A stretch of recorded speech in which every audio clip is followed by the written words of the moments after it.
আমি এখানে 10 জনের থেকে সাহায্য উঠা খাই, আমি ভিক্ষা করে খাই ভাইয়া। আমি আছি এটা আপনার ওই প্রধানমন্ত্রী ব্রিজের কাছে। আমার এটা কারেন্টের শর্ট, ওটা পাটা আমার অবশ হয়ে গেছে, কাজ করে না। আর আমি রিস্ক নিয়েছি, এখন এই জায়গাটা ঘুমানোর মতন জায়গা আছে, এখানে কুয়াশা নাই।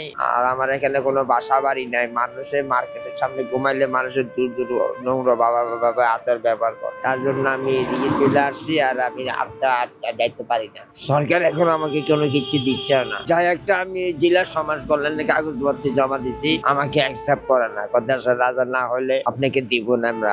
এই জন্য আমার এই ভাঙা এই লাঠিটা নিয়ে আমি অনেক কষ্ট রিস্ক নিয়ে আমি এখানে আসছি শোয়ার জন্য। এখানে আমি কোনো কুয়াশার কষ্ট পাবো না। আপনার কম্বল টম্বল নাই?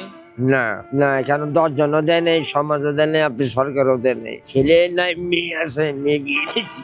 মেয়ে জামাই আপনার ওই আপনার ব্রেন স্ট্রোকে, আর একটা হাত একটা পাও গেছে গা। এখন আমার 2টা সংসার চালাইতে হয়। আমার খুবই কষ্ট জীবন যাচ্ছে। আমার 500 টাকার বেশি হয় না। আমার এটা দিয়ে আমি কোন রকম জীবন যাপন পাচ্ছি। এখন এখানে আমি একটা ঘর যদি নিয়ে আমার 10,000 টাকার পক্ষে সম্ভব না। আর একটা কম্বলও নাই যে আমাকে কম্বল দিবে। 10 জনও দেয় না, আপনার সমাজও দেয় না। আমি একটা কর্ম করতে চাই, একটা ব্যবসা বাণিজ্য করে খাইতে চাই। চা দোকান দিতে হলে আমার 1 লাখ টাকা লাগবে। কেননা এখন বর্তমানে যে সিগারেটের দাম, এখন 2, 4, 5, 10,000 টাকা দিয়ে কোনো 1 কার্টন সিগারেট অথবা 2 কার্টন সিগারেট লওয়া যায় না। 1 লাখ টাকা হলে আমি একটা ছেলে মেয়ে নিয়ে, আমি সুন্দর পরিবার নিয়ে আমি খাইতে পারি, কিন্তু আমার সরকার দিচ্ছে না। এই হলো কথা। আর আমি এই 10 জনের থেকে চা চিন্তা খাই, 500 টাকা যা হয় ওইটা আমি জমাইয়া আমি বাড়িতে পাঠাই। আমি এখানে থাকার মতো কোনো জায়গা নেই আমার।